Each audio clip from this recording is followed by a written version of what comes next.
Okay, thank you everybody for coming. Anita's going to join us shortly, or maybe not so shortly, but she's on her way.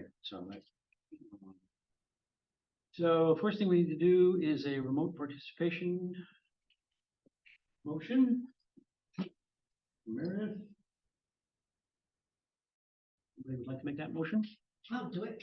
I move that Meredith Cole's request to attend today's meeting of the JMRL board remotely due to a temporary or permanent disability or other medical condition that prevents physical attendance be approved. Those in favor? Aye. Any opposed? All right. On to the minutes of our January meeting. Any corrections, comments, additions, notes?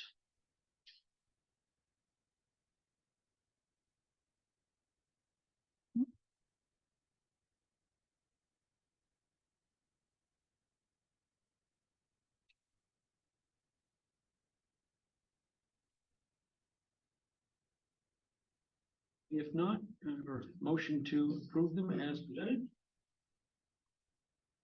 So moved. All those in favor?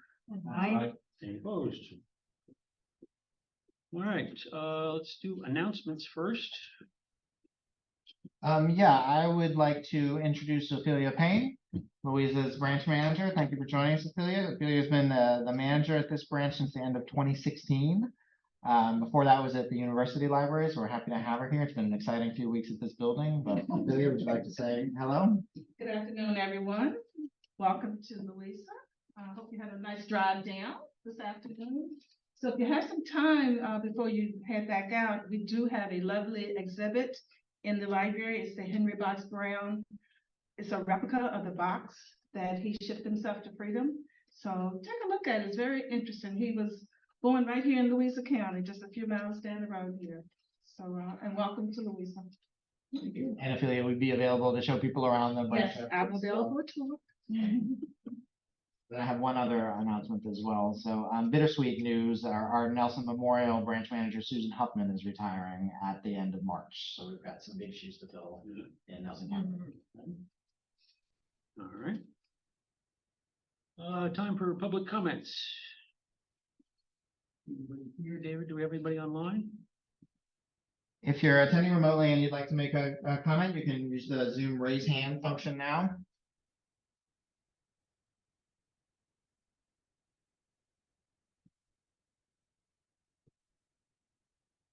Tony, I don't think anyone is making public comment today.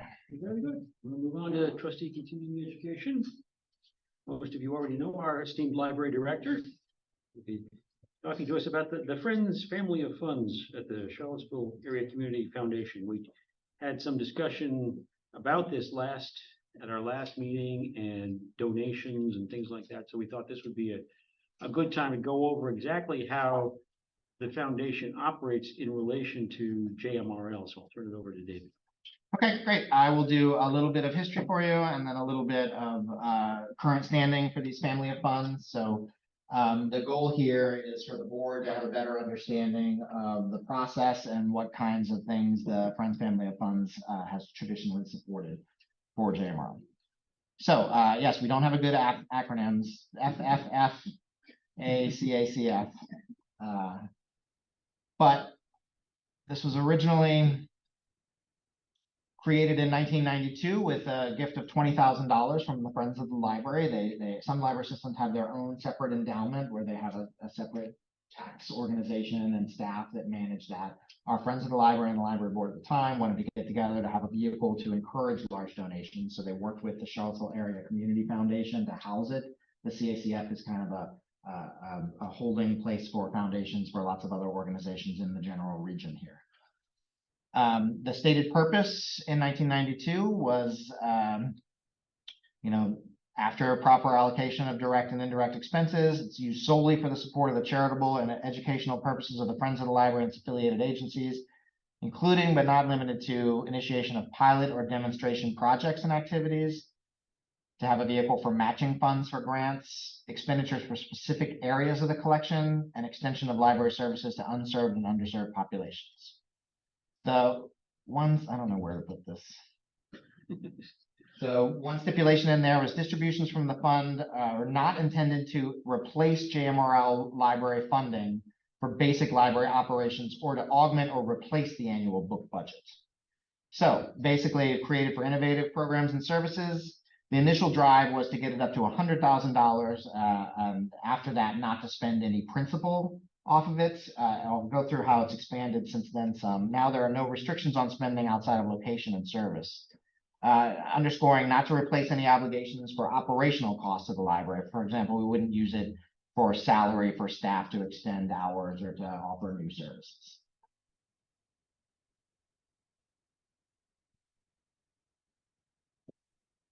Okay, so here are some of the changes that this fund has gone through.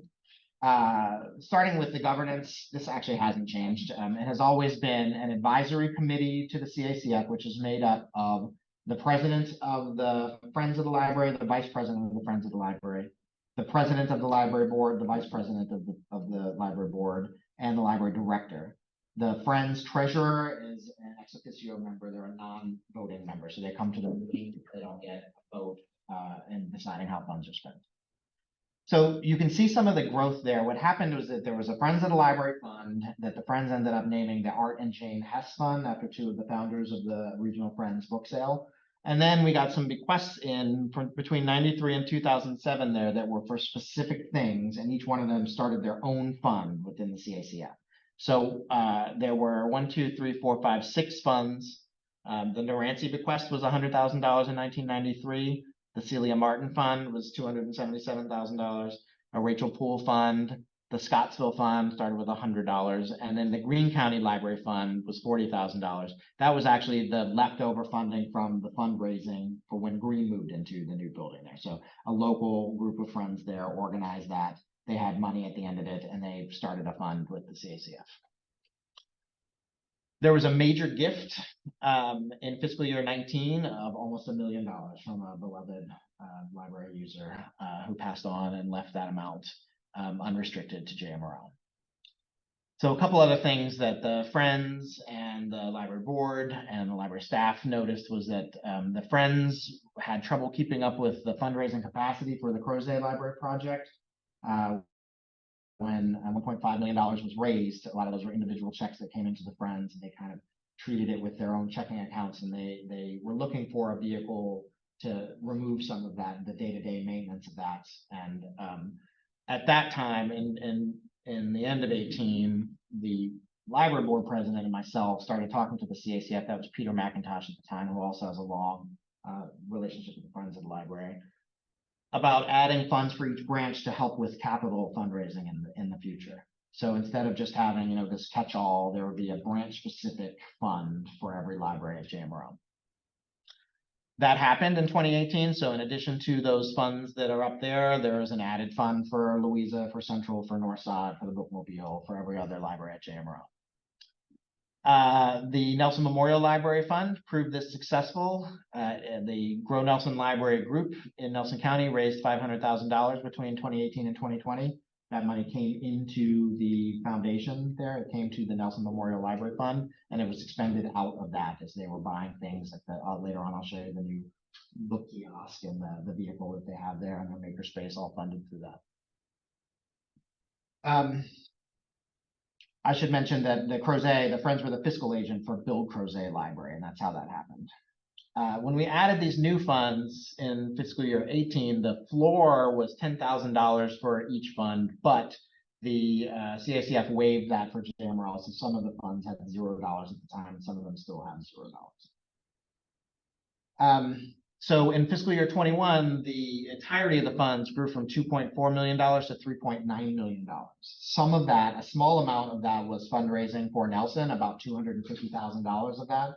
The rest of it was investing from the CACF.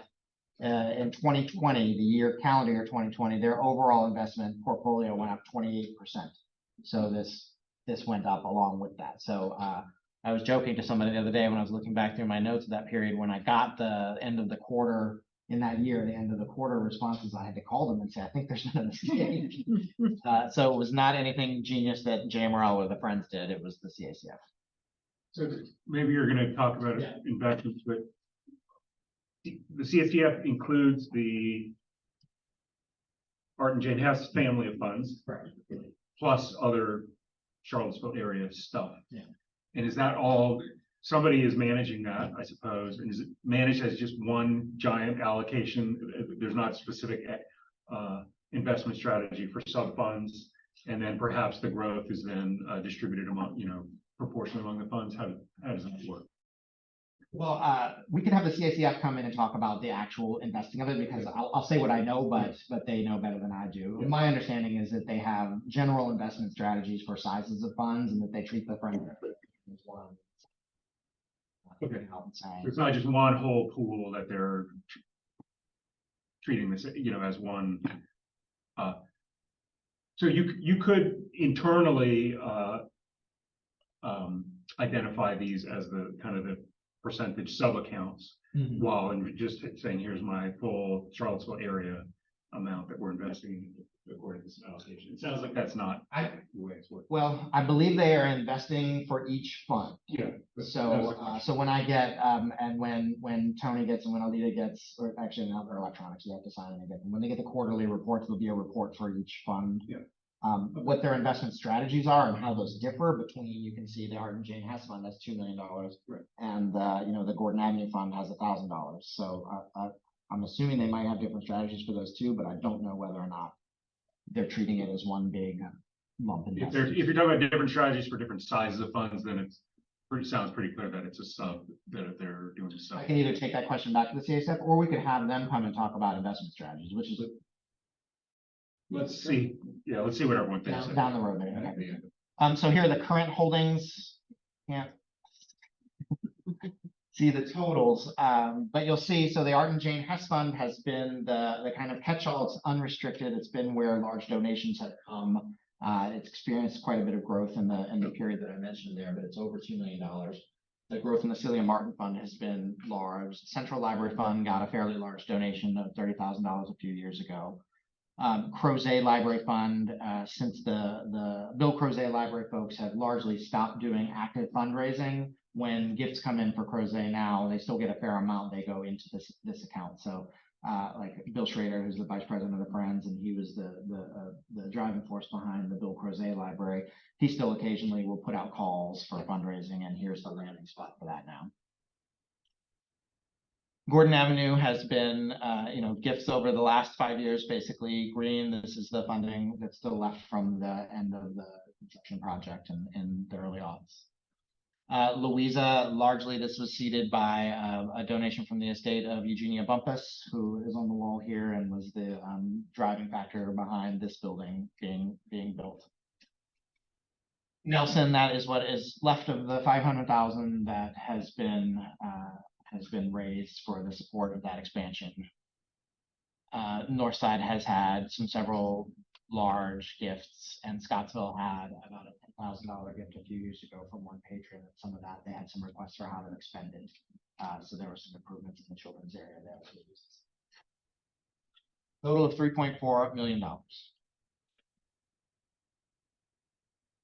So what are the restrictions on these funds? As I mentioned, not to be used to replace operating costs, even though it is a tremendous amount of funding. If there was an emergency and there were no funding for JMRL, that would be about 4 months of library service. So it's about a third of our annual budget there. But it's restricted not to replace operational costs.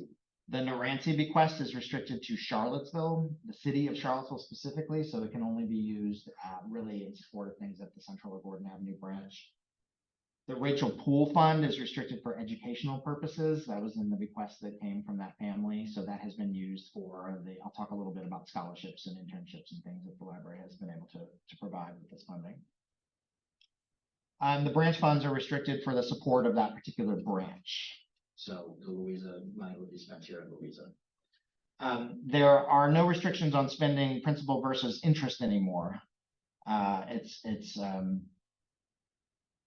I think we would want to be careful about that, and the advisory committee would discuss that. But if a big capital project comes up, such as a central library renovation, then principal probably will get dipped into. One question here. Yeah, please. Operational costs, the materials budget would not be a restriction, would not be considered an operational cost that would be restricted. Is that correct? It is not meant to replace the materials cost. That was said there. Well, that's what you said, I saw that originally. That's the motivation of my question, because you also said there were some changes since then. What I think the intention is that, we have seen tremendous gains in state aid in the last few years. And in fact, we're looking at a potential scenario for full funding of state aid within the next 2 years. But from the early aughts until very recently, state aid has dwindled, and we've seen less and less money coming to local libraries. JMRL uses our state aid entirely for the materials budget. So I think the idea was that we would send the friends and the library, send the message to the state saying like, no, we still need full support of state aid basically. But it has definitely been used to supplement the materials collection. So when we get into some of the, I'll break down like what's been asked for, like starting this new material collection for DVDs or books for Nelson Memorial during the renovation. So it's not meant to supplant it, but it can certainly enhance it. But if the library had a case for some reason, hey, we've got a supply demand imbalance and we just would like to ask for 50K Yes. of supplemental Yes. materials budget, that would not be It's not restricted, correct. And in fact, that was discussed a few years ago. The advisory committee talked about whether or not to just annually allocate a certain amount of money to support the book budget before things kind of turned around at the state level. So that's a good question. Okay, this is going to be a lot of reading here. This is the last 24 years of expenditures here. So this early on here, that 00, the Rocket Book e-reader collection, there were these devices that had books loaded on them, and they were about the size of this laptop, but you would plug them in and there was no, get a new book, it was what's on it is on it. So that's an example of an innovative project and also supporting the materials budget, because we would consider that to be materials there. Summer internships and staff library school scholarships in fiscal year 1 and 2. Both of those are still in place today. So those are still things that the advisory committee makes recommendations on and the library spends this funding on. In 23, $10,000 to build a foreign language collection. So Mike, maybe that's a perfect example of like, oh, hey, we wanted to get this specific type of book is done there. 2004, $14,000 for a consultant for the strategic planning process at that time. It was a 5-year plan.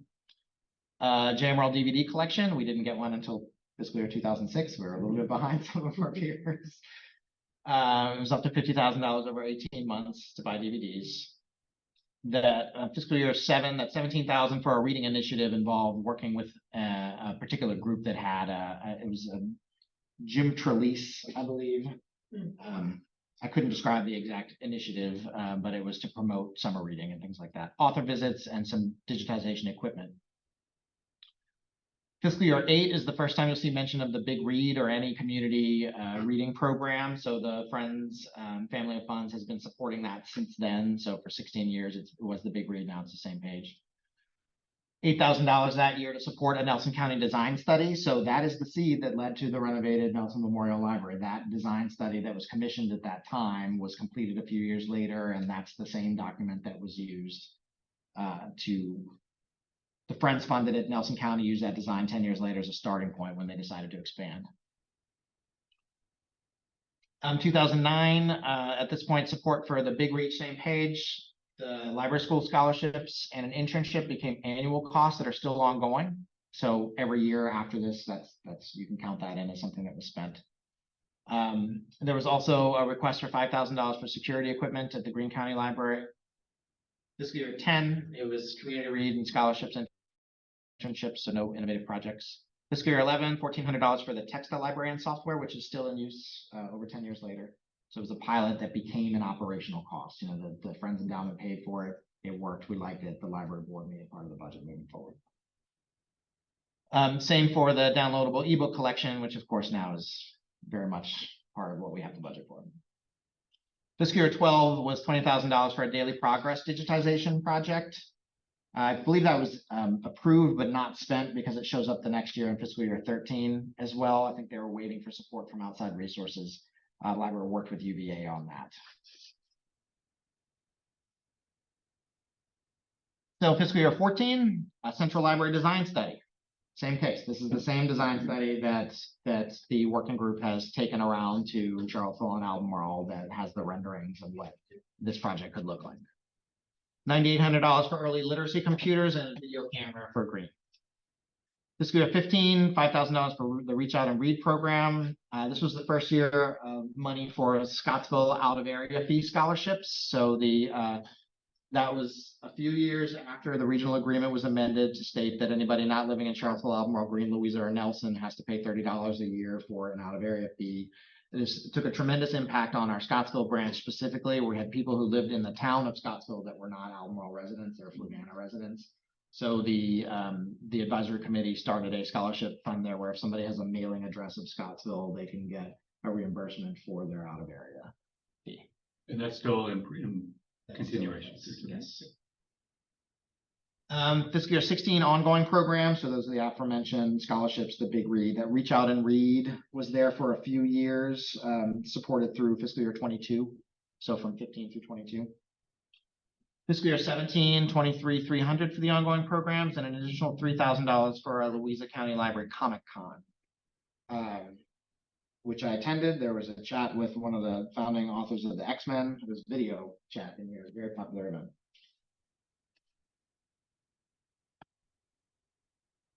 Okay, so post reorganization, and this is roughly reflects the time in which I've been the library director as well, so I have more knowledge about these more recent requests. Fiscal year 18, $22,000 for the ongoing program, so it's kind of a continuation. There's the Big Read, same page, scholarships, things like that. Same for the next year, plus $1,100 for Maker, STEM, and health kits. We had the whole kits CE a little while ago. A lot of those were seed funded by the endowment fund. In fiscal year 20, there was $28,000 for ongoing programs and $100,000 from the Art and Jane Hess Fund to the Nelson Memorial Library Fund. So that was the Friends making a gift, a fundraising gift to the Nelson Memorial Library Fund. Which ended up sort of being 20% of that. Of the $500,000. Fiscal year 21, $10,000 for the film that Lorenzo Dickerson made for the 100th anniversary of library service in the area. And $100,000 to the Friends to support JMRL programming. So the Friends missed 3 book sales during COVID. The first one was scheduled in April of 2020. Right before that, they had to make the decision to cancel it. They missed the fall one and they weren't able to do a spring one there. Every year, JMRL goes to the Friends and asks for support for library programming, somewhere in the realm of $100,000. They missed their 2 annual book sales, which raised around $100,000 each. So they made the request for the Art and Jane Hess Fund to basically supplant that. So instead of the Friends dipping into their savings, which were down a year's revenue, basically, JMRL requested the Friends for programming support that came from the CACI. That's a little bit of a circle there. Everybody got that one? Okay. Sorry, this is a bit smaller, but the next 3 are just the fiscal year 22, 23, and 24 requests. And a little bit more detail. This is how I present this information to the advisory committee and how moving forward I can present it to the board as well. So for regional costs, there's $12,000 for the same page, $4,000 for the scholarship, the NAACP scholarship, $1,000 for a staff scholarship, out of area funding for Scottsville Library, $7,500, and 2 Holtz pickup lockers. So if you recall, the state libraries ARPA funding paid for some of our lockers. 2 of them were paid for here by the Friends Endowment, and then further down here, one of them was paid for by the Nelson Fund. So landscaping for Greene County Library, that was earmarked $20,000 there. It actually only recently was spent for the native plant project that's happening now. Equipment for Nelson Memorial Libraries, $9,600. Outreach van for Nelson County, again, the $105,000 was earmarked at that time. It took 2 years to get that vehicle because of delays due to COVID. Nelson's Hold Pickup Locker, $25,000 for the collection for Nelson. So it was like an opening day collection for the new renovated building. $1,000 for a Crozet Library collection where somebody made a gift to the endowment, but their desire was that $1,000 would be spent for the Crozet Library. So the total in fiscal year 22, $245,000 in disbursements, 160,000 of that from Nelson Memorial, from the Grow Nelson Library fundraising efforts. The remaining 86,000 was for not Nelson. 23, we had some things held over. As I mentioned, the outreach van, some of the old pickup lockers weren't there in time. None of those came in time, and the landscaping got held over.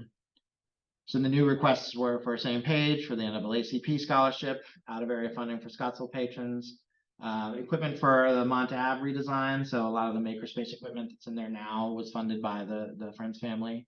Hybrid meeting room upgrades. So the you know, what we're using to broadcast this meeting was paid for by the Friends, by the family of funds. Privacy Pods, Ophelia will show you hers. Hers was actually bought by the state library. They had some funding for certain specific jurisdictions, but the rest of them around JMRL were paid for by the Friends Fund. And $25,000 to support new materials at Nelson Memorial. And that brings us to this year. Same page, NAACP scholarship, MLS scholarship. The advisory committee wanted to increase that support.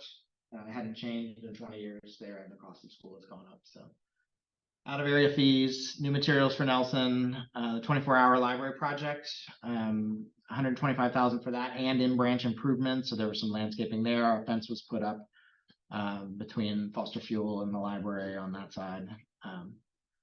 Makerspace materials for North Side, new furniture for the Greene County Library. The young adults area upgrade at Gordon Avenue is paid for out of this. There's going to be a train display coming for the children's room at Central. Some computer learning systems system-wide needed to be updated. Bike repair is going in at Crozet, and one last privacy pod. The big change for fiscal year 24 is that this is the first full year of new accounting. This is grant funding. These funds that come to JMRL is a grant from the CACF to JMRL. So beginning in April of last year, staff presents to the library board a list of advisory committee recommendations. The board has to make a motion to accept and expend funding like they do with any other grant that we get. So that's not how we treated it beforehand. JMRL for many years have been treating it kind of as a reimbursement. You know, like we spent this money and then the CACF will spend it back. So accounting principles say that that's not the correct way to do that. And a reimbursement is actually for goods or services that you had to return, you know, like a broken something or other. So the better way to do it, this was advocated by our past 3 business managers, 2 of whom were Jerry, but still, all agreed that the better way to do it, and you'll see it in the audit that we're looking at later today, is that there's a separate row here for CACF funding. And because it's grant funding, the library board needs to approve it before it can be accepted or spent. Also this year, we removed some equipment budget requests that were projects and funded them this way. So the lobby furnishing in green, the young adult area, those were big ticket things that staff asked for out of our equipment fund, which comes from fines and fees, and made the decision to ask the Friends to fund them rather than to fund them out of fines and fees. Question. Please. So as I think of my mental picture of our organization Sankey chart, Yeah. we have, for example, inflows from state aid, and that gets allocated to the collection. Mm-hmm. We also have, one of our outflows is programming. And I've always understood that the inflow for that is from the Friends of the Library. Right. But that does not seem to flow through the funds because I'm not seeing it as any of your outflow line items from the funds themselves. Correct. That funding comes directly from the Friends of the Library. Friends also has their own checkbook. Yes. And it's got a balance. Yes. And that's in addition to Yes. stuff that it lands in the funds. And what is that balance generally, and what is the sort of general level of the funding for programming each year? And is the programming the kind of the major outflow from the Friends? To JMRL, Yeah. yes. They also have operational costs of their own. They have 2 full-time employees, so that takes up some of that. Yeah. I don't have their. It's just a ballparks. I'm not sure what they are, but I know that the goal, Peter McIntosh's goal, was always to have the current year and 1 fiscal year of expenses in the bank for the Friends. So annually, JMRL requests funding from the Friends somewhere in the neighborhood of $140,000 to $150,000. Is that mostly programming? It's entirely program. And that's, Well, programming and like support materials. So sometimes like would you consider summer reading prizes to be programming? I guess so, yeah. Yeah. Things like that. okay, but mostly, I'm just kind of getting ballparks in my mind. Yeah. So all of that is happening outside of this Correct. framework that we're discussing It's today. So entirely it's different. just sort of process, yeah. for general understanding of And I think that's another good CE on, I can do a similar breakdown of here's 10 years worth of requests and. Okay. what's been paid for. And then, so again, I'm just talking with the Friends, it's about 150 out per year, and they're getting in roughly through sales. Seems like it's less than 150. No, that's twice that. Twice a year. Twice a year. Okay. Twice a year, about Between 150. 200 Okay, so then is it also the case that roughly speaking, once a year, they're contributing 150 to the, they've got their balance but they're doubling their outflows. And so what do they do with that overage? Are they contributing that out to a fund? They haven't been contributing it to the funds here in many years. They're supported by our fundraising and by donations there. It's largely for their operational costs. Yeah. And Oh, I they see, have I 2 see. full-time employees. Friends have Yeah. a few programs that don't. Yeah, they have things that they need to pay for, Books behind bars. Yeah, Yeah, I wasn't counting the operational costs. So that gets me to kind of more of a steady the state. operational cost is 2 full-time employees is a substantial And cost. occasionally, the library has asked the Friends for special things. The last time we went for a bookmobile, Yes. last time we wanted a bookmobile funded because the other one was wearing out. We went to the Friends and we said, is this possible? This was pre-COVID, as I recall. And the Friends said, yeah, we can do that. So why wouldn't we have gone to the funds for that? I'm still trying to get the. That's exactly what my thinking was 5 years ago, that like for the big capital projects for the Friends, this is the place Yeah. that we should raise money for that the Friends can put money for that. They've got ongoing operational costs and they're supporting annual programming. Yeah. But the larger scale things that we need, such as the Nelson Memorial renovation, such as a new bookmobile, we should be asking this family of fund. Obviously, because there's certainly more money there too. I mean, there's more money in it, so even Friends family funds. My takeaway is the Friends and the book sales is sort of operating on a steady state level. Right. Yeah. With basically, it sounds to me like the level of funding they're able to supply for programming is basically dictated by the steady state of those book sales. Yeah, exactly. Again, just very high level. Yeah. Picture of it. Okay.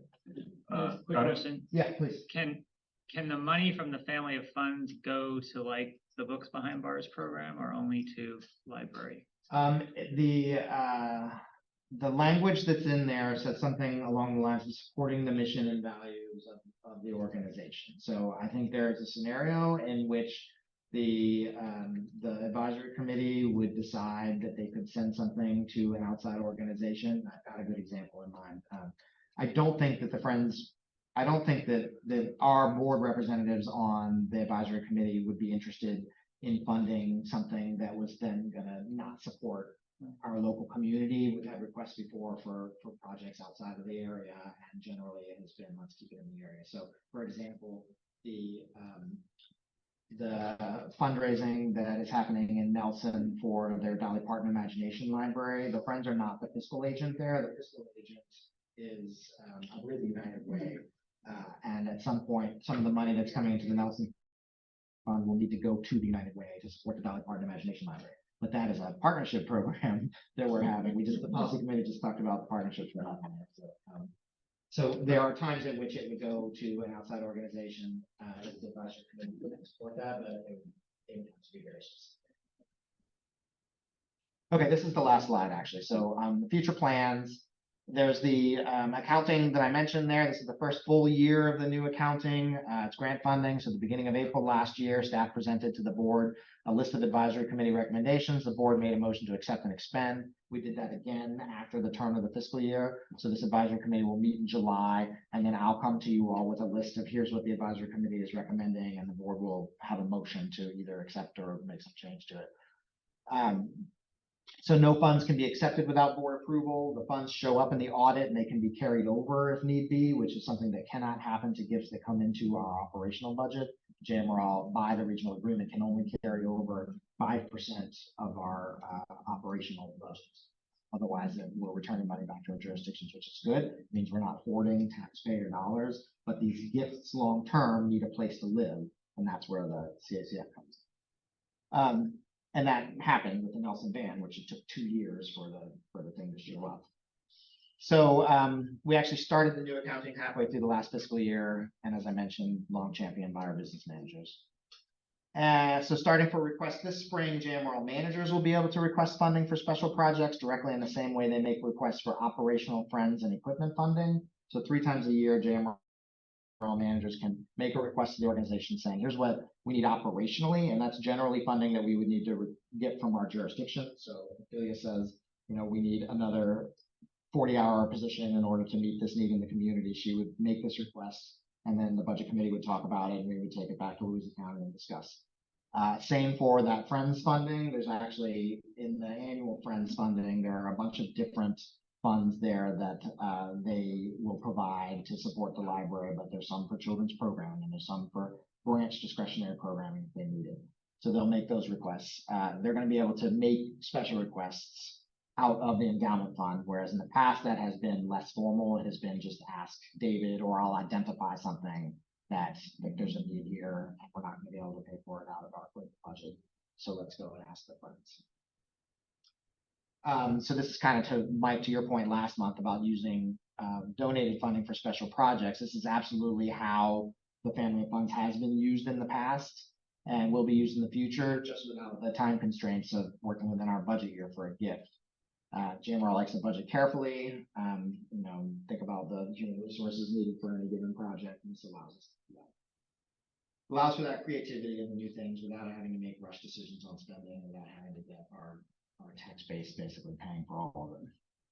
Nelson, the last thing is capital projects. So Nelson improved the viability for that. And Alita can speak to that as well. She was on the Grow Nelson Library Committee that raised that funding for the branch support. Central Library hopefully is next. Charlottesville and Albemarle are looking for major support from JMRL for this project, the capital project there. And that's how it would happen. It would come from, this would be the place that would accept the money coming in and have some seed money in order to fundraise. So the Friends in JMRL can elect to use some of that principal existing here to support those efforts, as I mentioned. And it doesn't include necessarily like, oh, we're going to get the windows or whatnot. It can, for the capital support, it can be large equipment purchases as well. Tony mentioned the last bookmobile. We're going to need a new bookmobile in the future. This is a place that we would ask the Friends for their support, work with them on through that advisory committee. This is the mechanism for that. That was a lot of Gordon Avenue drive-up window, did that come from? No, that was a capital project that was funded by Charlottesville and Albemarle. It was like a mini building renovation project. But technically, it could have come from here. Yes, we could have done fundraising to support that. I think that there are certain building responsibilities that the owners of the building are going to have to do, like we wouldn't necessarily want to, like a furnace issue that was happening here in this building. Our partners in Louisa County are extremely responsive. They're going to take care of it. They're going to fix it. We wouldn't want to go to the Friends of the Library for that building issue there. So there's some area there we'll talk with our partners and see where the needs are and help them out where we could. There's a lot of numbers, short period of time. The goal was to try to answer some of the questions that came up last month and to get some info out there for you all. You go ahead. No, you go. So I'd like to share some general impressions and get your reaction and also others from the room. It seems to me that more money is going in than what is coming out. If we look at present value adjusted chart of this, it wouldn't just be that we're invested and investments are growing. It seems to me that stuff, it's growing more than it's going out on a sort of this run rate thought. I'm not 100% sure. Yeah. We can find that out. If we look at Yeah. with 268,000, 248,000 A year. Yeah, that's year, that's 10% of agreed. what it used to be, or a little less than 10%. So there have been, like the Nelson fundraising is a big chunk. There's the Mr. Hartman's estate that we talked about last month. And then, there was obviously Nancy Swigert's gift of $1 million is more coming in than is going out. So it depends on what your time frame is for that. Well, and I'd also moderate that by saying, I also understand the concept of you're saving up for something big like a renovation. So in the meantime, of course, you're going to grow because you're ramping up to that. And then there will be a big dip if you have a big expenditure at some point. I guess to the extent that this impression is founded, I'm curious what the principle being used by the decision maker about how the funds are used and how much do we save for the future and how much, and what is the proper run rate to kind of benefit the library. What's the right balance about benefiting shorter term needs today versus saving up for longer term needs versus making sure that we amass a cushion for rainy day. All of those are valid, but I'm just curious, how do we think about mixing those priorities? The recommendation from the CACF is 4.5% expenditures per year, somewhere in that And realm. that to me sounds like an endowment type of scenario where you're mostly not really getting into the principal. I mean, is that sort of that? That's where they probably got that. But if the principal keeps growing and growing, if it's true that the principal keeps growing and growing, I suppose how you benefit there as well, your interest or your 4.5% gets bigger and bigger, so you're able to spend at that level. Right. Okay, that's a valid articulation of an approach, and so I just wanted to kind of maybe get that stated explicitly if that's the approach. I would state one other kind of attitude, which is or a thought, which is only to me, because we talked about growing last year, or last month. Hey, let's make sure we grow this contribution. I'll make sort of a strong statement. To me, I could argue that the only purpose in growing something is so that it can be used, and we can use it more and better in the future. But the cost of that also is that we're not using it more and better today. We're foregoing this, present benefits for potential of future benefits, and that's a valid approach to take. I wanted to kind of just explicitly state that there's a balance of principles to be.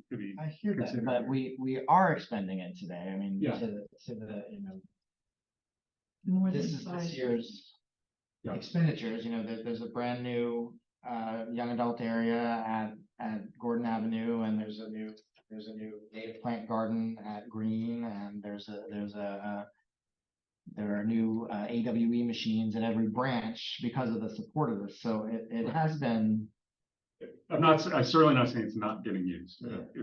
Clearly, it's being used for beneficial things. It's more of a question of relative rates, Right. is what I'm asking about or thinking about. But Anne, you're correct that this is more closer to 10% than 5% I on think this that year. kind of because of the Nelson fundraising and expenditures, that 4.5 went out a little bit because that money was raised specifically to be spent at that location. Yeah, the kiosk. I was also trying to back that out as I saw the presentation as well. That's a separate category.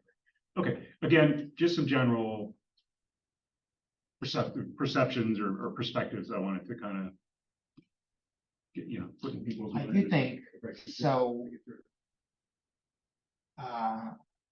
There is an opportunity here for this board to participate in the project. Obviously, two people will. It'll be the officers for next year. It'll be the president and the vice president will make a decision on here's what the advisory committee is recommending to the CACF. But certainly we could set aside time for the full board to have these discussions. Peter and I were talking about this the other day. I could bring the list for review before the advisory committee meets, and the board could say, okay, well, here's a need that we haven't been able to fund. It's not operational, so it's not raises for staff or something like that. we certainly could have the board as involved as they want to be.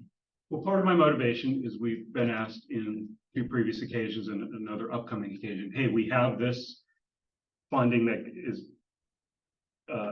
targeted towards JMRL, and the recommendations are, well, we'll move it over to the funds. So at that point, it's my responsibility, I think, to understand the philosophy of then how it's going to be used, because I'm being asked to to choose that that's a good decision or a responsible decision to do that. So it's more, I don't need necessarily the involvement in what's there, but I'm just, my questions are aimed at understanding that philosophy, so that when I'm being asked to make that decision, I kind of know what I'm getting. I think so. Well, I think it's important what you said about the managers now have it looks like they have a better mechanism in which to ask for Yeah. funding. I think that's. Is that kind of new from last month? It Yeah. sounded like it was sort of there, but maybe not published. Yeah, we've been talking about it and thinking about it, but it hasn't been, I meant to show, actually, I can do that. The managers have an annual request for funding here. And should be encouraged to. Yeah, so they make an operation, I mentioned this, they here are the equipment needs, here's the programming needs, and we've added an endowment fund request. So this is for special projects, and I just mentioned it last month for the first time, right? I'm looking at Ophelia like, you remember. And it'll be due in April, and they can make requests for next fiscal year. So this would be a special project. Like I already had Marion on the bookmobile has memory kits that are for assisted living facilities that are meant to. And it was one of the kits that I showed you all when we did the CE, but some of them still have VHS tapes in them. So that in and of itself is part of it. So a special project like let's replace all those with up-to-date information. This will give an opportunity for those requests to come in. I think it's great.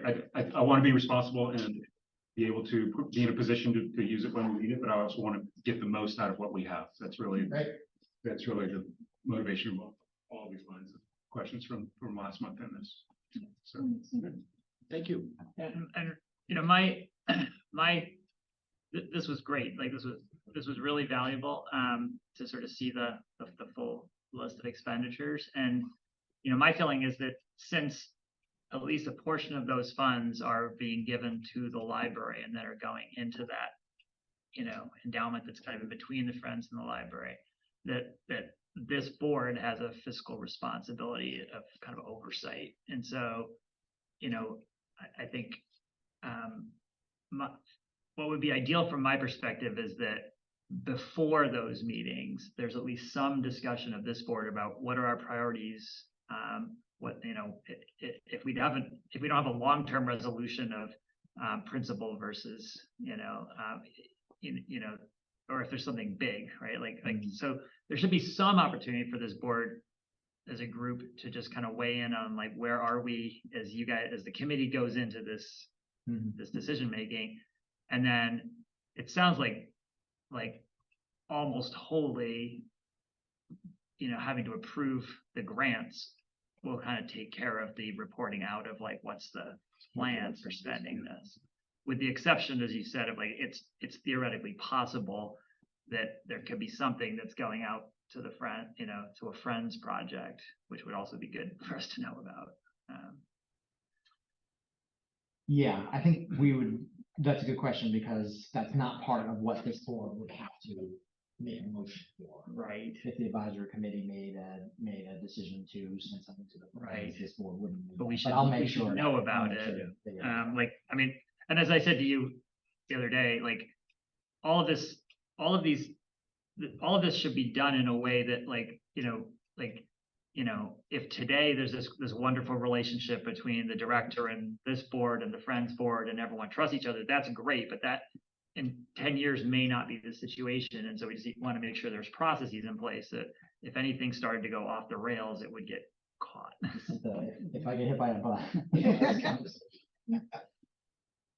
Okay, well, so I can prepare before the end of the fiscal year, a list of what, our staff's gonna ask for things. We already know some of the costs are gonna be the same page and the scholarships and things like that for the board's review. I think that'd be done. Yeah. And then I can do the same for the Friends board, because they're in a similar boat where they only have 2 voices on that budget. They'll meet in June as well. Then, as we said, to also include it in onboarding. And this is also part of the, we've been threatening for the longest time to have this kind of overall flow chart of funds for JMRL and where money goes and who's responsible for what portions of the library services, so. All right, thank you very much, David. Thank You're you. welcome. Very helpful. Committee reports. I think we have something fairly good to report from the Central Library Renovation Working Group. So, what we know now is that you can follow up. The Albemarle County's budget, proposed budget that they're sending out shows that money for Central Library in the off years, in their CIP 5-year projection. So there would be funding for fiscal year 27 and 29. So that's a huge step for us. And it's our understanding that the city will follow suit, that they've been working the staff has been working together on this for a year now. Now that doesn't mean that's what the final budget's going to be. And I think everybody needs to remember that there can be tinkerings that go on, there can be discussions. So until they actually vote, the two jurisdictions vote on that budget, we won't know, but that's how it looks right now. And that's 27? 29, yeah. So that would be the architecture and engineering funded in fiscal year 27, and that could be a year to 2 years of just having an architecture come in and do a shovel-ready project, like here's where the nuts and bolts need to go, and then construction starting in fiscal year 29. And we would need that time, that lag, because we need to order the materials, and that's what they've asked for, a 1-year timeframe. Yes, so the city council will get the city manager's proposed budget on March 5th, and that'll have the official Charlottesville capital improvement program, and we'll know for sure whether or not that aligns with the timing of Albemarle County. But to Ann's point, we do know that the two sides have been talking, because the working group has been talking to them throughout the year. Not only, just to add on there, not only does this proposed budget need to go through the Board of Supervisors for this fiscal year, but no funding is committed until 27. So there's still a lot of work to do to make sure that it stays here. Having talked to both the city and the county, Albemarle County, they are pretty committed to the things within their 5-year budget happening. That has not always been the case in the past, and sometimes it's because of things outside of their control, like the Crozet Library project was in their CIP for within a 5-year period, and then it ended up taking 10 years. But that was because there was a global economic downturn. So, But actually having it in the CIP is yes, great. kudos to Ann for running It's that. never happened before. so- Right. Exactly. Well, we've done that. Thank you. Thanks. So it was a group of people, David. Thanks, everybody. Thanks, everyone. All right, a 5-year plan committee report.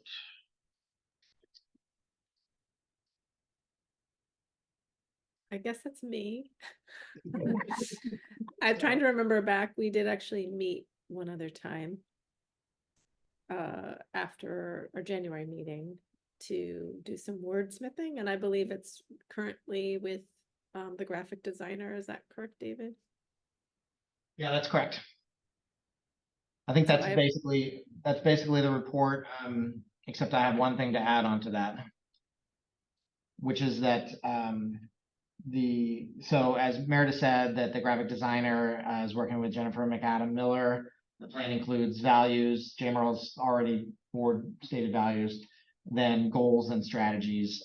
There's also a subcommittee made up of Alita, myself, Kayla Payne, Meredith Dickens, Latasha Richards, and Susan Huffman for a little while longer, working on a parallel document of measurable objectives for staff. over the next 5 years to ensure that the goals articulated in the strategic plan get met. So that's maybe Meredith, we have met and are meeting again this week, but you're not on that subcommittee. So I'm just adding that we're working on a parallel document that's got the nuts and bolts that here's what needs to happen. And that sounds a little bit new to me as far as quantifying some things as measurables. I think that we're following guidance that the state library gives now. They've got a nice document out about planning, and it was in there all along that there needs to be that what the board gives out to the public should largely be a visioning statement of sorts. But then there needs to be some teeth behind it. There needs to be a little bit of who's going to do what when. Good. We're working on that. Positive reaction. I'll take it. Thank you. Thanks, Meredith. Policy committee report. You guys met? Okay, we met today and finalized a draft of the Safe Child policy, which we, I believe, will present for a first reading momentarily. And we also started talking about the policy 4.53, which is library and community partnerships. So we've got that in sort of an outline format, and we should be able to look at a draft at the next meeting in 2 months. Which is good subject. Potential first reading of policy. Do you want me to drive on this, Mike? Yeah, I'll talk, maybe I'll just mention what's in the handouts first while you're getting opening up the documents. So in your handouts, you see the black text of the on page, I guess they're not numbered, the first page, the black text is the current policy. The following is sort of the red text is the proposed new or recommended draft, although there are some changes that David will walk through from today's meeting so that you're not looking at the very latest and greatest. But it's a version of the latest and greatest. Okay, so go ahead, David. Okay, so using what's in your apology for not getting page numbers on there. I forgot to put them on. But, looking at what's in your handout there, I'll just go through the changes. In order to safely provide the best service, library staff requires parents to follow these guidelines for adequate supervision. So just removing the will and saying that's what we're going to do. And I guess just to take it back a little bit, one of the goals was to improve tone a little bit, just to make it a little bit friendlier. And the other goal was to give parents the information that they would need to know about how, what is the library doing to make sure. Hence this chart, which Anne says is the only thing parents are going to look at. Probably true. Added the phrase to clarify that parent or caregiver must maintain visual contact and conversational distance with the child while in the library.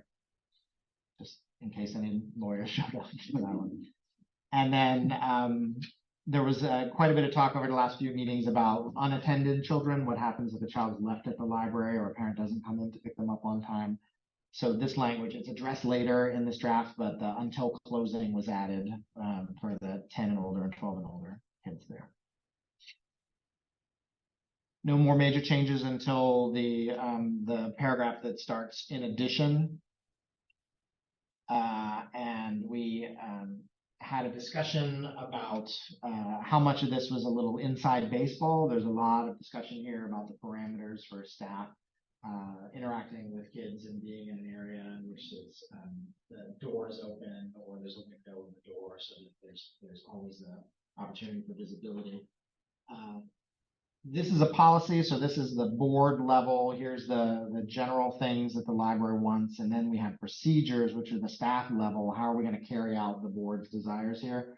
So the policy committee is recommending that the bulk of that information about making sure there's a window in the closed door, not giving kids rides and things like that, that's more for staff than it is for parents. So to turn that into a procedure, so removing that language that was in your draft there and having that be a staff procedure. But pointing parents to, as described in JMRL staff procedure 4.234, which doesn't currently exist, but will exist by the time you do a second reading. the conversation that the policy committee had was, well, generally the staff procedures are not posted on the websites like the policy is. So is that enough for parents if they want to know more? But at least it tells them, hey, there's more information here if you're seeking it. And then we went through quite a bit of conversation about this last clause here. To best serve the needs of library users of different ages, here are the changes. The library identifies areas for targeted age groups and asks patrons to comply with these age guidelines during times when the intended audiences are likely to use these areas. So what does this mean?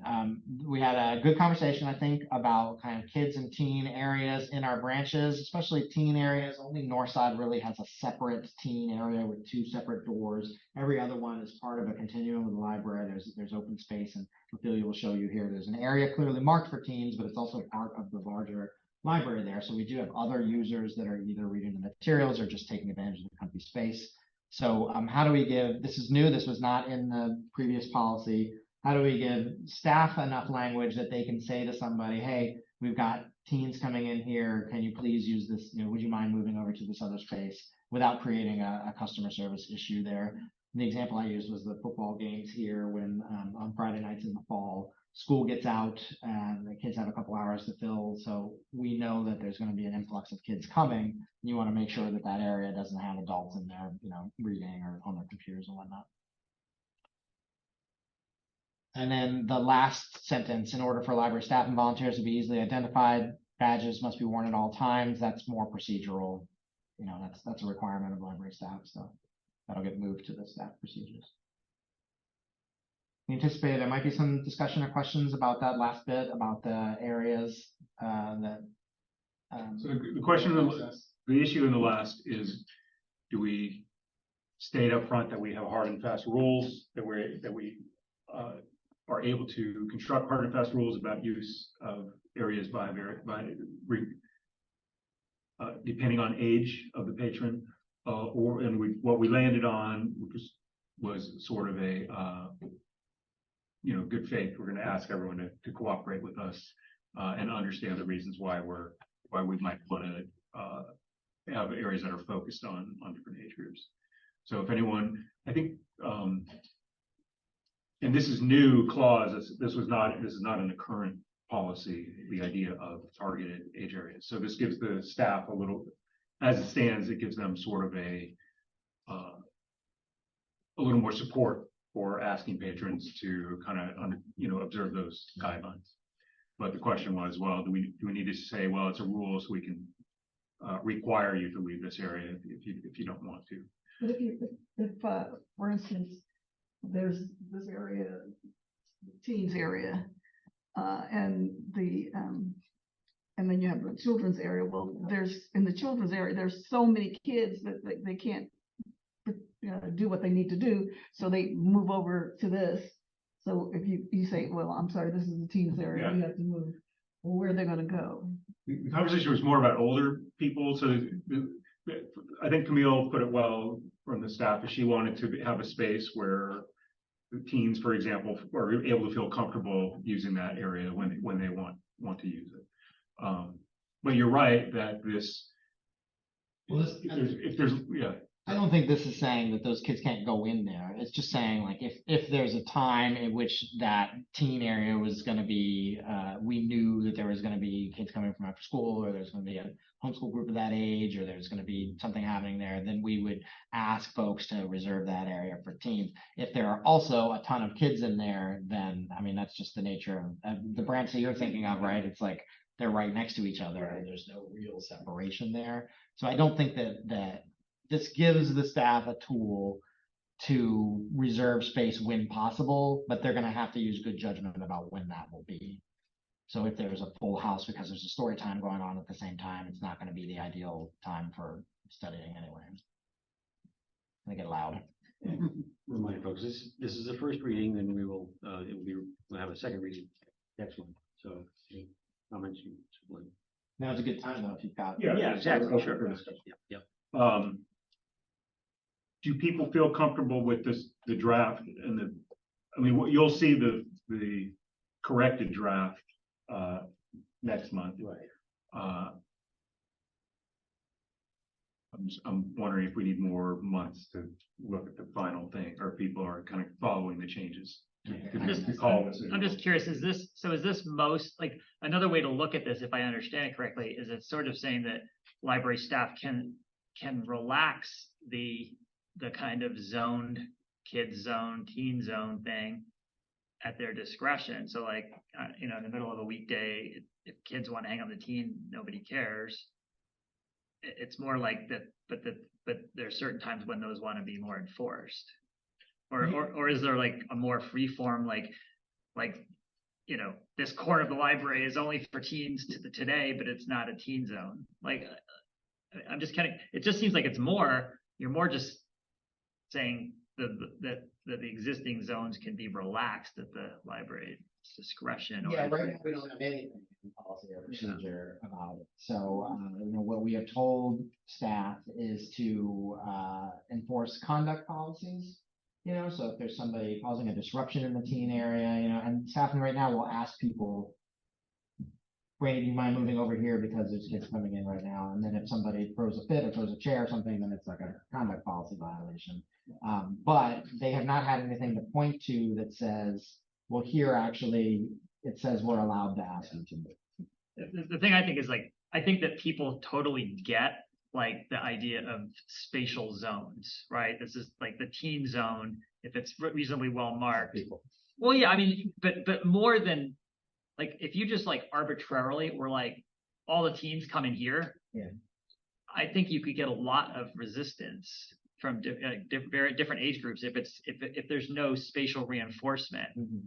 Whereas like just saying like, hey, the teen zone's getting crowded, as can you couple of adults please leave? Like, yeah, during the weekday. I think that this could be a sensitive issue for people, depending on what age groups you're trying to push out of an area. And having the spatial zoning and the signage to reinforce what the librarian is saying is very helpful. So if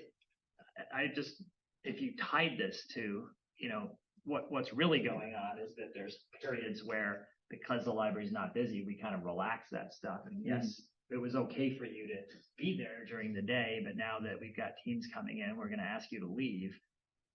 What you're describing is the current scenario. Okay. Yeah.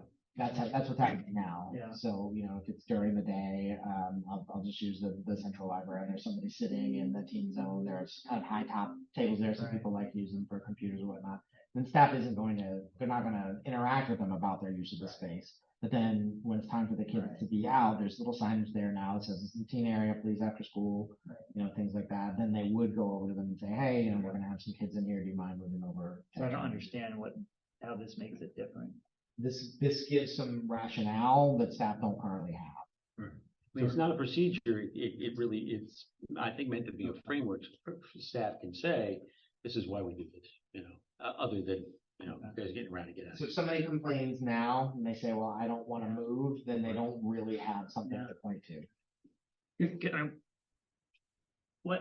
When this says the library identifies areas for targeted age groups, it makes it sound more fluid, like you're just going to be like, okay, that corner of the library is teens today, and then a week later that's for like, if you're making it that fluid, I think you're going to have problems. Whereas if it's really just about selectively enforcing the existing defined zones, this just feels very Would you fluid to consider me. the library has areas? Yeah. Okay. Yeah, that's unless there's the need for even more flexibility than simply enforcing the zone, like,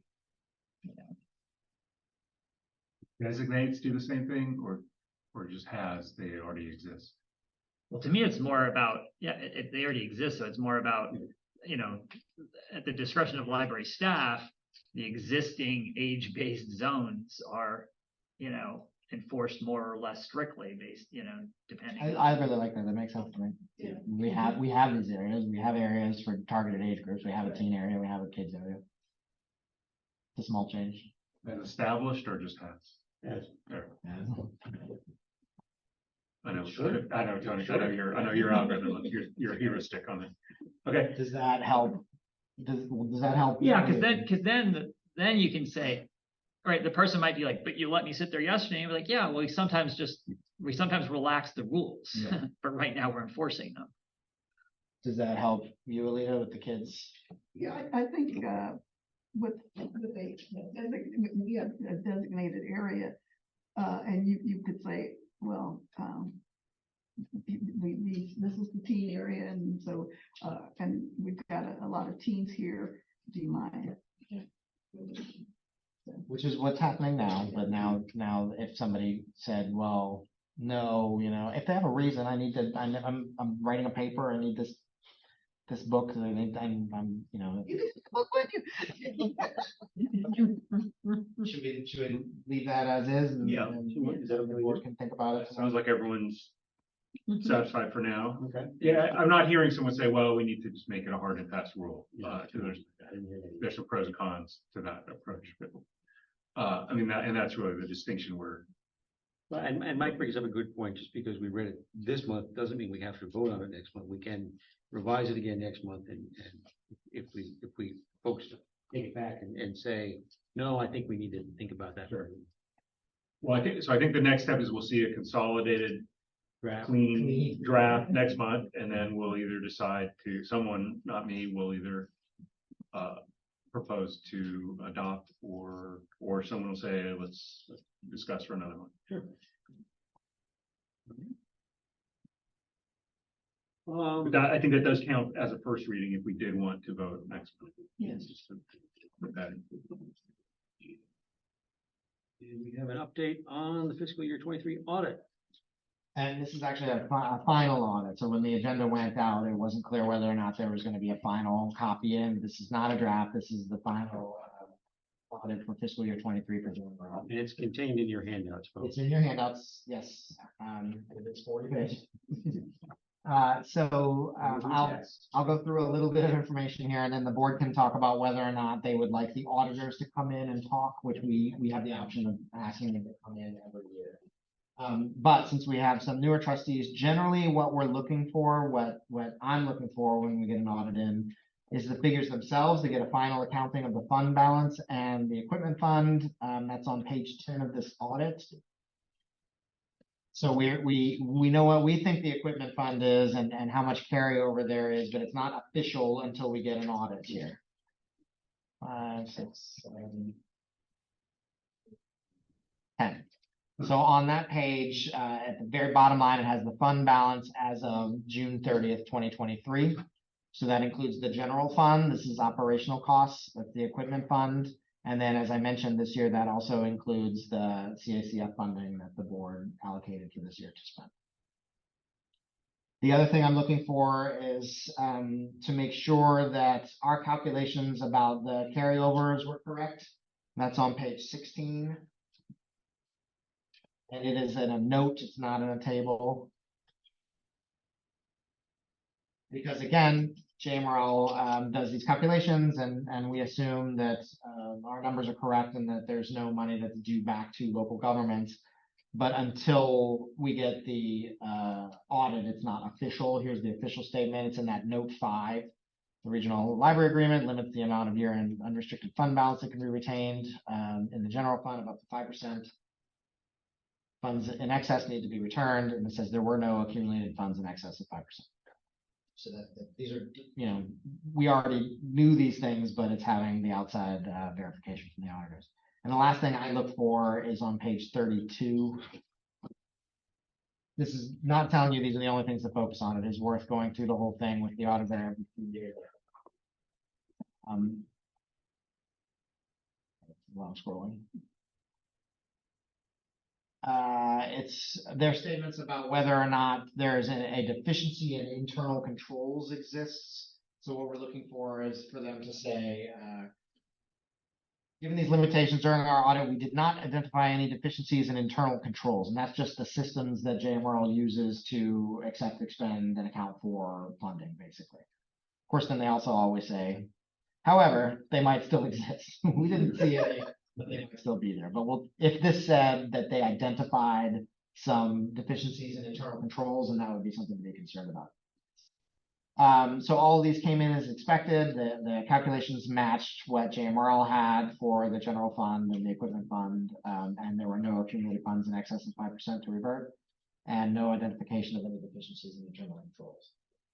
Internal, not eternal.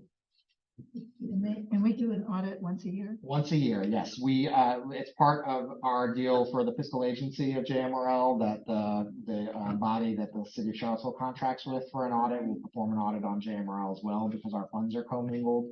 You know, the money that we use sits with our fiscal agent, the city of Charlottesville. So they generally do the cities first in JMRLs. And I was stating earlier that these we used to get in September, October, and they're later every year. We're required to provide them to the state library by mid-January. And we've had to ask for an extension the past few years just because it's taken longer. And who pays for this audit? JMRL does as part of our fiscal agency fee to the city of Charlottesville. So I think the question, Tony, is does the board want to hear from the auditors? Presentation by the auditors. No, my eyes glazed over. It's not the most exciting presentation. Or auditors. I mean, I'm with David, you know, it's all good, you know, If there were Yeah. issues, if there were issues, I think I would like to have the auditors come, but I don't think that there is really anything that we need to hear from them about. So, Okay. I think if Do we they need find to it, vote on this, on the audit? yeah, it's done, you know, there's no accepting, it's already done. I think if they find internal controls, they also reach, if they find a deficiency in internal controls, they also reach out to the governing body, which is you all, to say, hey, we found a problem here and you need to check with management. to make sure it's corrected. glad to see that it finally showed up. That's great. Yeah, it took a while. All right, budget update for our coming fiscal year. Okay, as Ann mentioned, Albemarle County Administrator released their proposed budget last week for their Board of Supervisors. And not only did it include the CIP discussion that we just had, but it also included full funding of JMRL's operational requests for fiscal year 25. So thank you to the board members who came to talk to county staff about that. Again, this is not their final budget, it's just the recommendation, but it's a good place to start with, where the staff and the board at this point feel like that was a reasonable request. And as mentioned, March 5th will be City of Charlottesville releasing their proposed budget. That will also include operational teachers, so we'll know by March 5th whether or not this initially passes full funding for next year. March 18th, Louisa will release their proposed budget, although the Board of Supervisors already has voted on what to include in that for their outside agencies, or considered an outside agency. And they did also include full funding based on the recommendation of their finance committee. So that's a great start as well. Greene County traditionally presents a proposed budget in March. You don't have an exact date yet. And Nelson is generally later in April or May. So that's all I have for our budget. Good news, though. Yes, excellent news. Thank you. Last thing under old business was the library board self-evaluation discussion. You all will remember that we decided we were going to move this from the previous position in the calendar so that new trustees would have a chance to get acclimated before we did this. In your handouts is the potential board of trustees self-evaluation. I don't know if you've had a chance to look at it yet. It bears a distinct resemblance to the one we used last year. And we formulated this based on the Virginia, the VLA, if I'm correct. LVA. VLA. Library of Virginia, not the VLA. Right? And used that in the past. So I want to have a little bit of a discussion if folks want to, or we will be, as it says, March 2024. So we would be wanting to have this back to me. Thank you. I was waiting for that. Having this back to me before the March board meeting so that we could tabulate it, make sure the comments are so forth. And so we're dealing with a little bit less than a month to actually do the self-evaluation. Is this online? It will be, Yeah. it's a Survey Monkey. tool. Survey Monkey, yeah. And it's in just two notes to that, it's in the trustee handbook that you all got, that the state library puts out. It's one of the appendixes, except for the questions at the end. Those were additions from, a previous version of this board that was looking for, they had a similar discussion a few years ago and added a few open-ended questions at the end. So those aren't in the trustee handbook. Those are JMRL specific, but all the kind of checkbox things are straight from the state. And as always, I think candor is important here. Candor and honesty. Important for us to, function well as a board, to be able to say, we do this well, we don't do this well, we could do this better. So I would encourage everybody to be sure that think about this rather than just checking boxes as we go. Questions about that? Comments? I'm assuming that some of these, like number 8, there's actually gonna be options to choose when online, like. We're not just making up skill That's sets. the most critical. No, you gotta make the. In the I past. think that's an open-ended question. Really? It is actually an opening question. You have 3 weeks, go. We have a previous board to thank for that one, but yeah. So Peter, the motivation, I just recall that past discussion, this was to give the board an opportunity to present some feedback back to jurisdictions as they're appointing new trustees. Hey, Yes, thank you. here's the type of mix of skills that maybe we have now. Here would be valuable types of skills to add to the mix. I don't know if it ever really got back to the jurisdictions, if that part of it happened, but that's the intent, that was the point. And someone would have to take, they'd all be different language, and someone have to take that and try to normalize it. Yeah, correct. Okay.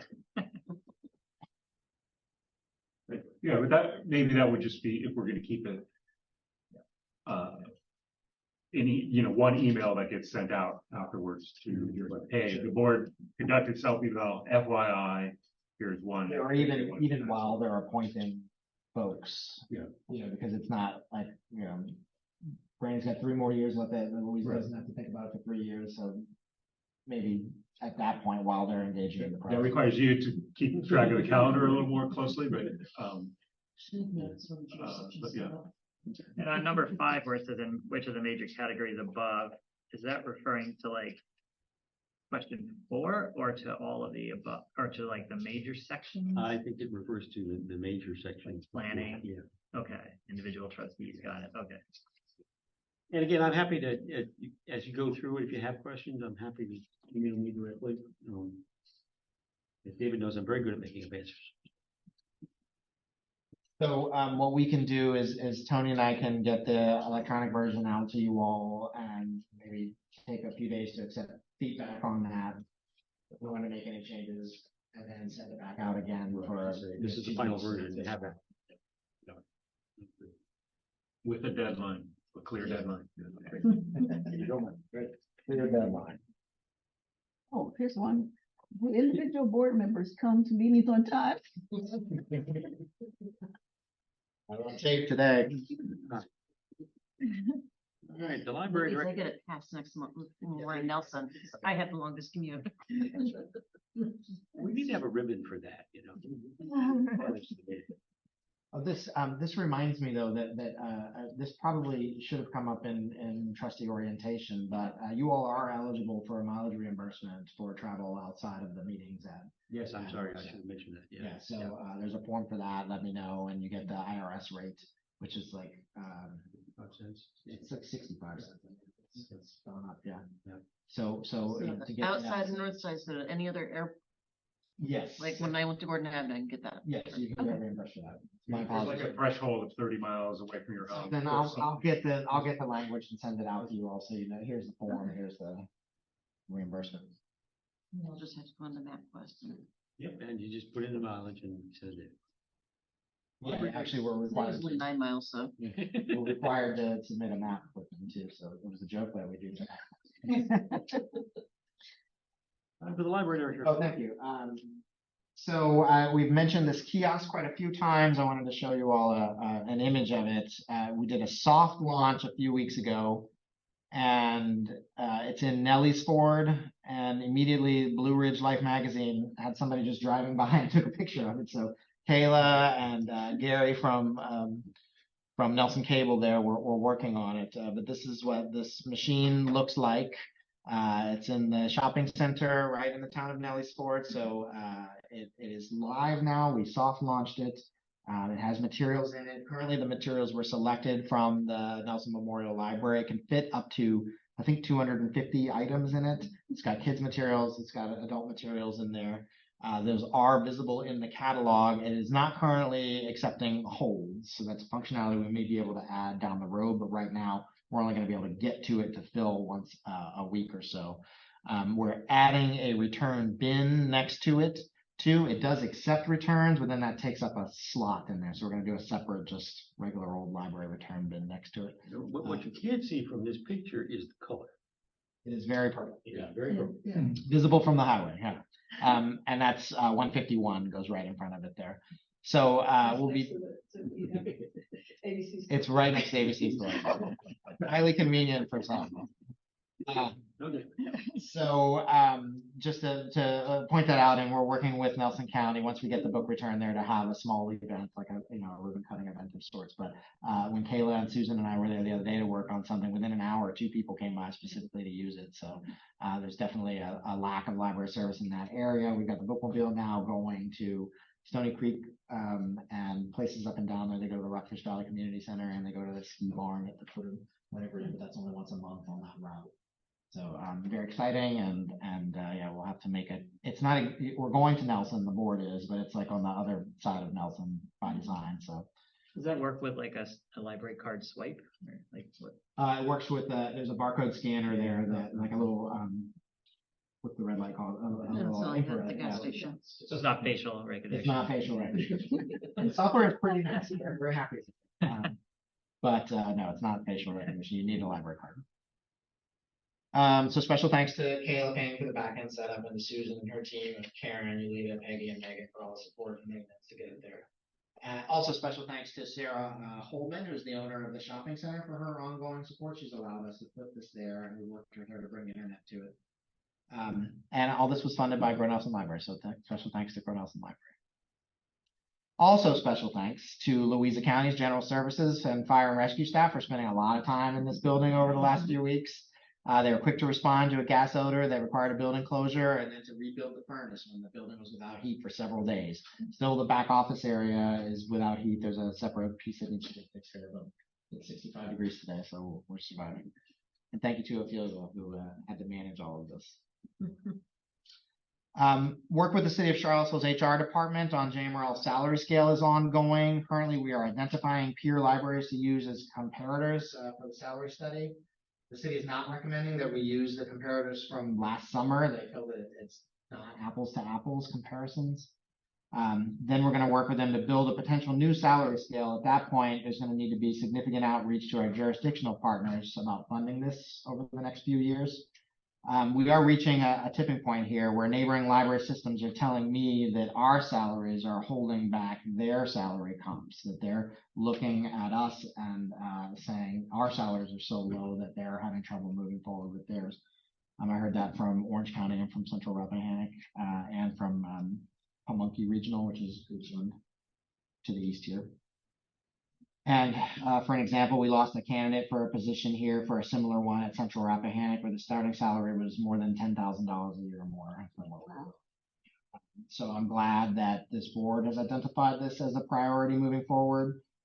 Staff are hopefully going to see a greater than 2% increase in salary this summer, so that will be some amount of help for current staff. But there's a lot of work to do to get this fixed. It's making a tremendous impact on recruiting and retention. So. Just want to keep it on your radar there. I know I've talked about it a bit, but there's some concrete examples of problems that we're having. On a brighter note, Festival of the Book events will be hosted at the Central Library in Charlottesville, and the Same Page event in partnership with the festival featuring author Rachel Beanland will be at the Jefferson School on Wednesday, March 20th. So I gave out copies of the book last month. Did anybody read the book? I'm working on it. Excellent. As soon as I expected it. I'm also working on it, which means I have a copy. I'm finished and I read another one of hers. Oh, you read the fire one, the one about the fire in Richmond? She's got a new book out now about a fire in Richmond. Well, it's our reading group. books, so. This year is going to be the first year of a regional teen poet laureate. Last year we did a pilot in Crozet. It was a Crozet JMRL teen poet laureate. So poetry applications from teenagers accepted in starting February 17th, so already started, through March 24th. Applications accepted at each branch, and the winner will be announced at an award ceremony on April 23rd.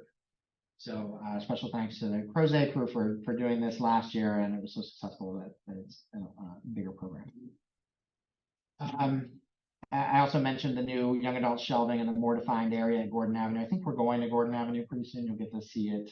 But it was definitely thanks to Britt Ford and Camille for identifying what was needed there. We're gonna kind of try and carve out a little corner, which was not really possible before. There was a little magazine room that you could barely get into, and they've made it somehow into a usable space. So look forward to seeing that CACF funded. And that's all I have to report. Thank you. Other matters? I have a question on that last comment. Please. Weren't we recently at Gordon Avenue when the drive-through opened? Yeah. Or am I confusing my libraries? You're right. I think you're right. We can look So we and wouldn't be see. going there soon. Yeah. Next month we're going to Green. So I know we are more frequently going, we're gonna rotate out the non-Green Louisa, Nelson and Northside branches. But now that you say that, Brandy, that's. in April, Nels, I wasn't able to go. It's Crozet, yeah. So you just missed it. Gordon Avenue was in November. I got those. two That's why mixed I up. thought. Yeah, you can still go see it. Furniture was not there when we were there in November. But now if you go, you can see the furniture, and the drive up is finished as well. other matters? For agenda items for our meeting in Greene County in March, we will have continuing education of some kind. Always open to suggestions if anyone has any. We'll have another reading of the Safe Child Policy. We'll have another glowing update from the Central Library Renovation Working Group, I'm sure. We'll know by then what Charles Hill's official CIP is. David, anything I'm forgetting here? Well, we have two schedules upcoming that traditionally we've done in April, but sometimes the board wants more time to think about them, the schedule of library closings and the fines and the fees. Oh, yeah. So we could start those next month. Yes, let's start earlier rather than later. Start earlier. So, yeah, the scheduled closings is just basically the library holidays for the coming year, and fines and fees, we just review the fines and fees. Anything anybody else would like to have on the agenda? It's not, you don't have to say it today. We're happy to take it under advisement. I mean, for continuing ed, just to follow up on what we were talking about is, talking about Friends of the Library, Sure. what they do, what their policies. We can do that when we go to Gordon Avenue. Yeah, that'd be good. Yeah, and I know Peter Mano is happy to come talk about the nuts and bolts of some things, but we could also do something similar about funding and Yeah. I think that would be some good. combination of those two things. Okay, great. And what program, what programs they have supported. And sometimes they support programs for a year or two and then they drop off. All right. Let's motion to adjourn. So move. All in favor? Aye. Hi. Opposed? Thank you. Thanks again, Amelia, for hosting us. Bye, Meredith. Bye.